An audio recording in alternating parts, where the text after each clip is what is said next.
So my name is Kobby Ankomah Graham. I am a cultural researcher, a PhD student, a lecturer, and a DJ and a writer. I'm based in Accra. I am from the eastern region, technically. I'm from a place called Koforidua, um, but I am more associated with Cape Coast because I wasn't born in Ghana. I was born in the UK. And when I first moved here, I went to live with my grandmother who lived in Cape Coast, even though that's not where she was from. So the language that I speak Fanti is the language of Cape Coast. I think I'm quite steeped in music, and even though I work across culture here in Accra, the thing I'm mainly associated with is music, primarily because I'm a DJ. I've been a DJ for about 30 years now. I started in the UK with a crew called Amplified, and we were the guys who really kind of popularized neo soul when it first started popping off in the UK, before it was popular.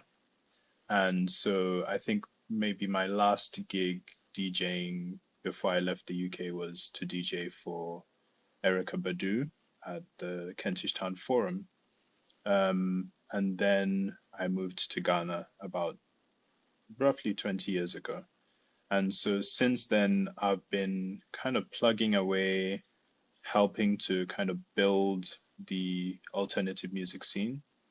And so I've done it on radio, I've played at events and clubs, etc., etc. Now it's all kind of come together because my PhD, even though it's in sociology, really and truly it's musicological, so it's socio-musicology, and I'm looking at this overlap between kind of music and society. So my PhD is really it's really asking the question, this alternative music scene, what does it mean in the grand scheme of things for Ghana? And how do they express their ideas of Ghanaianness through things like community and care? So the music runs through everything I do. What do you think about when you think about Ghana? I mean, obviously, I think about home, and this is key to me because so I'm a dual national. I have a Ghanaian passport and I have a British passport. Um, but I I consider Ghana home in ways that, let's say, so my late younger brother, he passed away about 6 years ago, last Saturday actually, and he lived in the UK, and he was here in Ghana quite briefly. He lived here for 2, 3 years before moving back, whereas I stayed for 7 years before going there, and then 7 years later I was back. And we always used to joke. He would say that he is a Ghanaian Brit, and I would say I'm laughed at as a kind of British Ghanaian. And so yeah, but I think when I think of home, it's Ghana that I think of. Yeah. What makes Ghana stand out? I know there are the things that are said about us. So for example, there's things like oh, Ghanaians think that they invented politics. For me personally, the thing that sets Ghana apart is, I think, our specific history, our specific Pan-African history. Um, I really think that that's the key thing.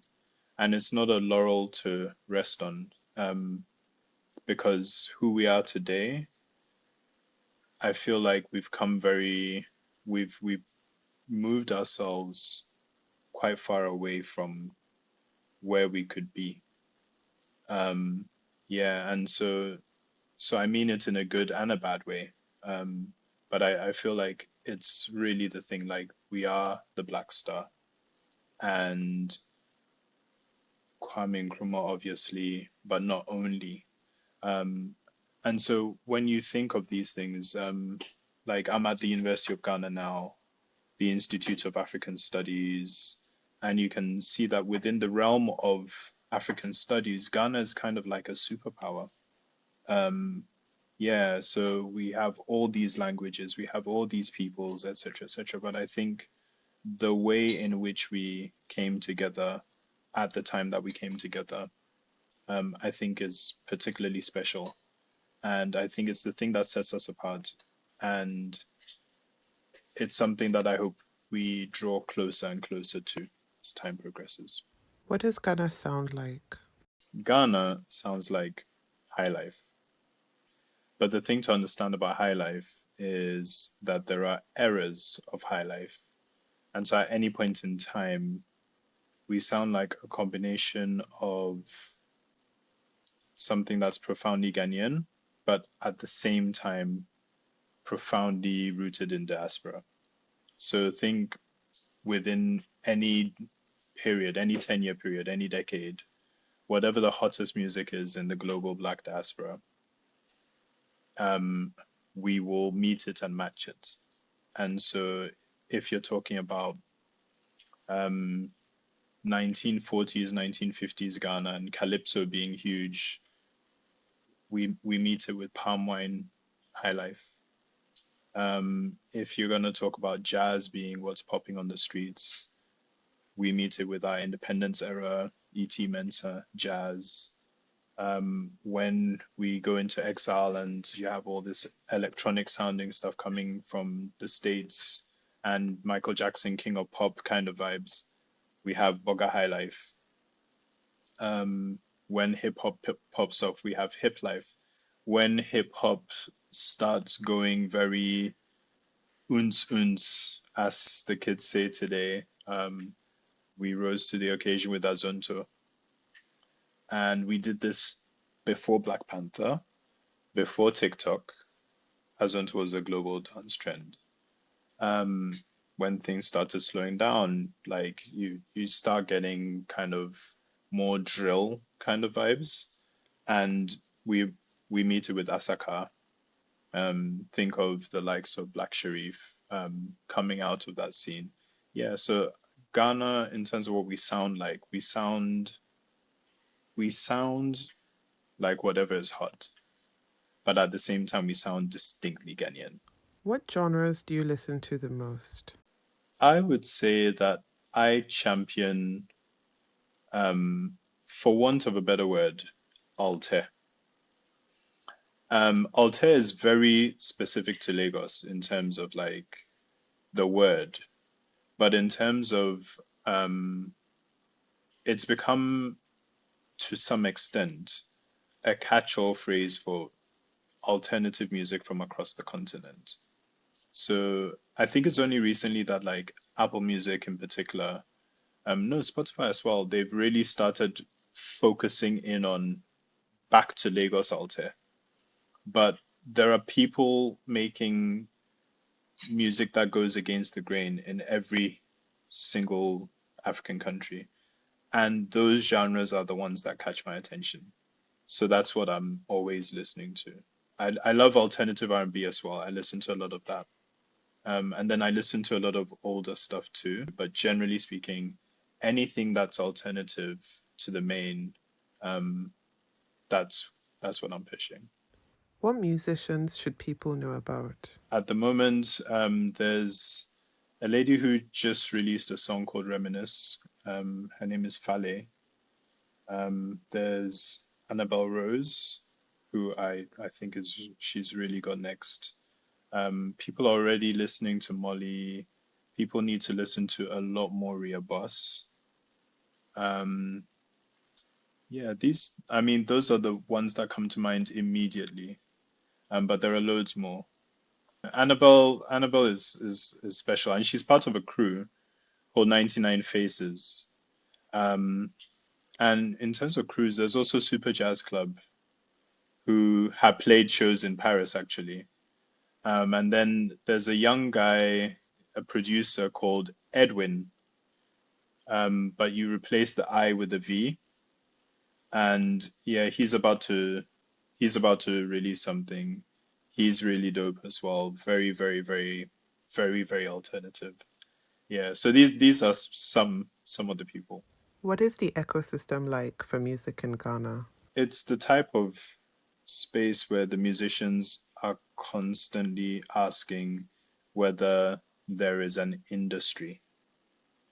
I think there are people who um, it's not as organized. It's not completely chaotic, but it doesn't have um, the level of organization that you might see in Nigeria. In fact, some of the major labels that operate here are essentially Nigerian. So Universal Music, Sony's Nigerian wing, they sign artists here.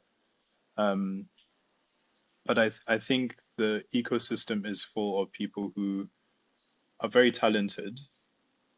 They're very talented, may not necessarily know how to get their music out there, still familiarizing themselves with IP, with intellectual property rules, trying to make the best of all the algorithms and stuff along those lines. There's not a lot of financial support, and so people have to be very innovative in how they push their music out or how they publicize things. There are the big artists, the Sarkodie's, the Stone Boys, and they can sell out. So I mean, now they're starting to sell out abroad as well. But I would say you have the alternative scene, you have the underground scene who are not necessarily alternative, but they're just people making popular style music, commercial music, but they're not known yet. Yeah, and there are certain things that people coalesce around. So like the the TGMAs, that's the Ghana Music Awards, um, and they've started to recognize more and more genres, but bit by bit. So you have a lot of that kind of stuff going on. In terms of the ecosystem that supports it, um, the radio stations play a combination of foreign music and Ghanaian music. I think that they could stand to play more Ghanaian music. I think one of the things that I like that France did was at some point in time they said radio stations have to play a certain amount of French music. I think it was something like 80 to 90%. And it forced the French radio stations to start playing a lot more French music and having to find more French music. And so one of the things that exploded as a result was French hip hop. It was not that big before that rule came up. And I feel like if we had a bit more of that in Ghana, you'd have people having to be really creative because, again, like I was saying, there are eras of Ghanaian music. And so you can have radio stations that could play from different eras now. And so, yeah, like, and so you'd have artists who one of my favorite Nigerian artists, for example, are the Cavemen, but the Cavemen do not sound like they're making Highlife from now. But then at the same time, they do. And I feel like that kind of policy here would encourage that. Ghana has the talent. What we don't have necessarily are the numbers. How has the diversity of visitors and residents influenced the music scene? Huh. I would like to say positively, but I will not. I'm going to answer this in two ways. I think there's a dance music scene that's happening in Accra that's very kind of very alternative. And so there are drum and bass raves, very up tempo, almost hyperpop kind of raves happening. But in terms of the mainstream, the culture that gave us Azonto music, the culture that gave us Azonto music has shifted. And it's shifted because, and I write about this, because dance floors are shrinking in Accra. Um, People need to make money, and so they make more money from people buying tables and through table service than they do people dancing and sweating and asking for drinks. And so where you used to have dance floors, there are a lot of tables now, and and some of that at the very least is being driven by people coming from abroad. And so there's money to spend. And so what it's doing to the music is there's a kind of feedback loop that made Azonto work. Because I think as far as genres go, in my lifetime, Azonto was really the first time I saw just the whole package. It's not just the music, it's also the lifestyle, it's also the dance moves. It's like it was all of that. And you just wouldn't get that now. Yeah, like it's just much harder to do because people aren't dancing. You need to the DJ to be seeing the dancers to be hearing the music, and it's a feedback loop. And so and it's weird because in the UK on the other hand, I felt like the melting pot of all these people meant you had all these influences coming together. And I think Ghanaian music will always do what Ghanaian music does, and it will always absorb influences. And so whatever comes after drill and is super, super popular, there will be something here to meet it. Standard. But as far as like the influence of people coming in, I'm not sure if that's necessarily what is causing innovation in the music. I think that's coming from the music that we're listening to, whether people are here or not. What spots do you recommend for experiencing music in Ghana? I mentioned Ria Boss earlier. There's an event that she co-organizes called Ria Boss Open Mic.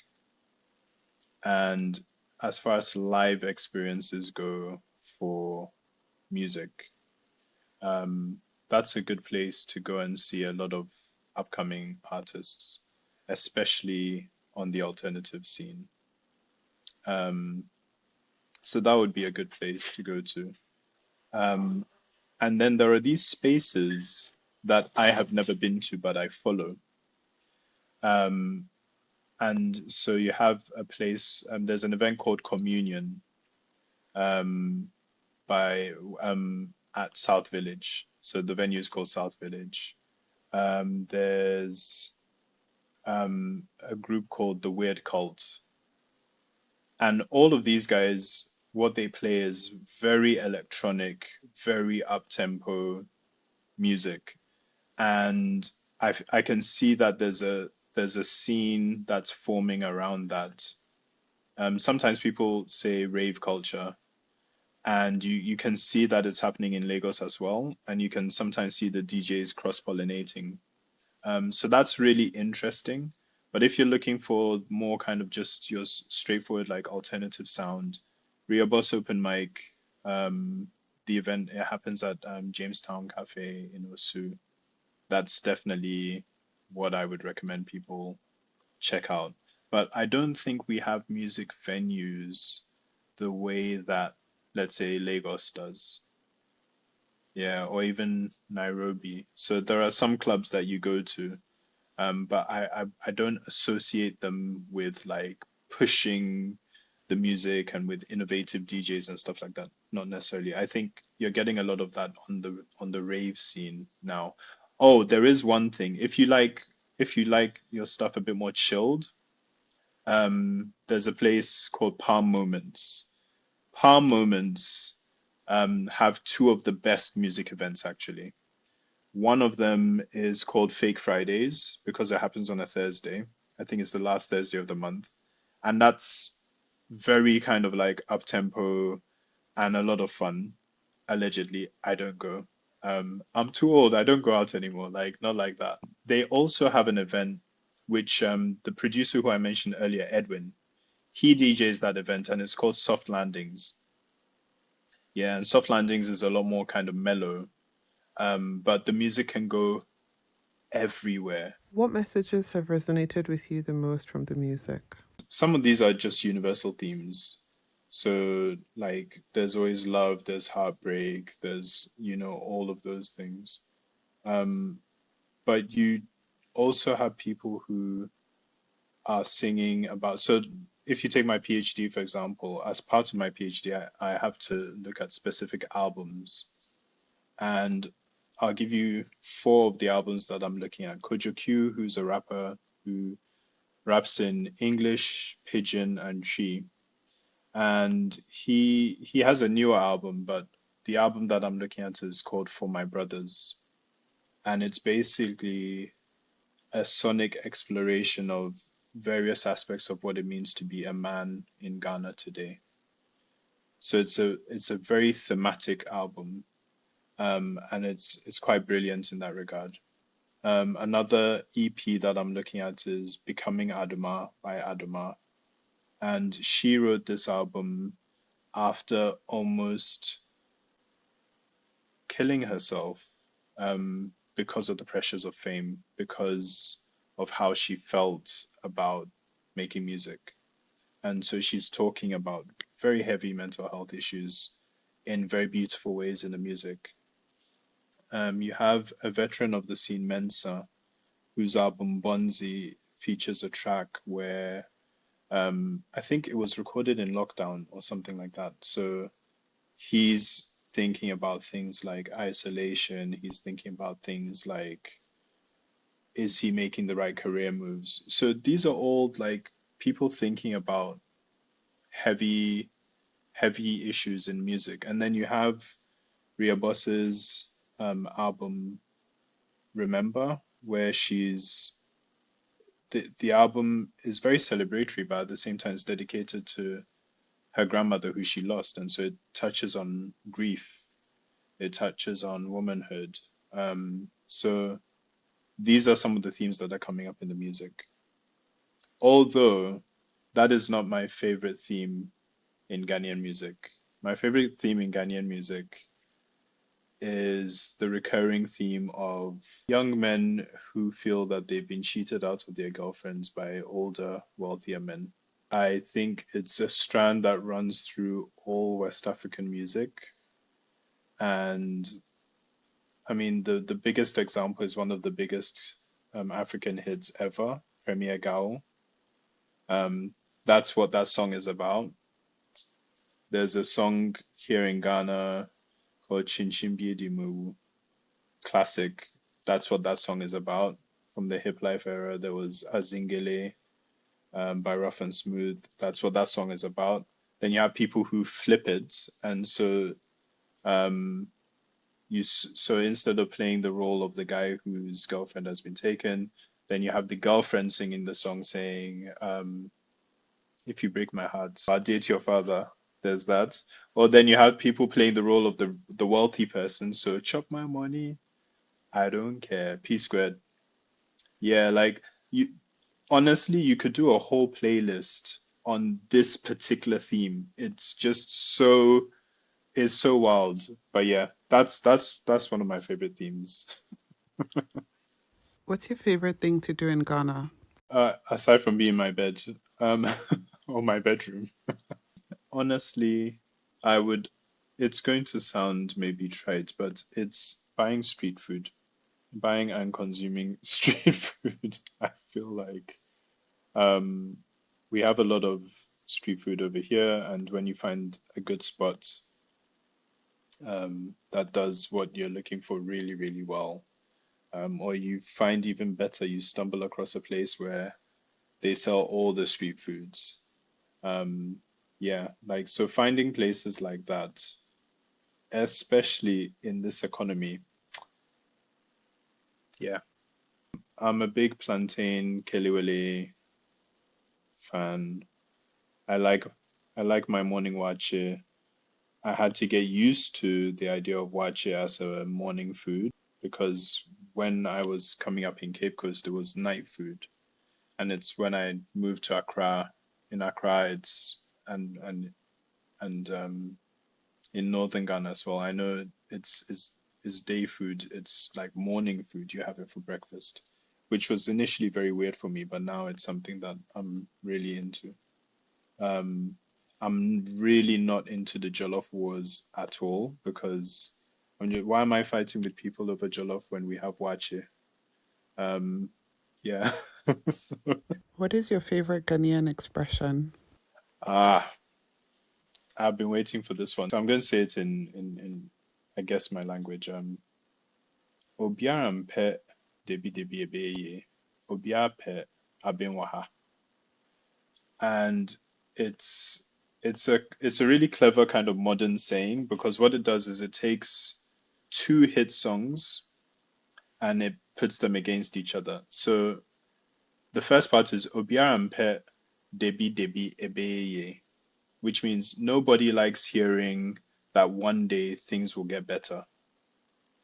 And Debi Debi Ebeye is a song by like one of the legends of Ghanaian music, Amachi Dede, right? Obiape Abinwaha. Everybody likes it's ready now. Yeah, so nobody likes to hear one day things will get better. Everybody wants it's ready now.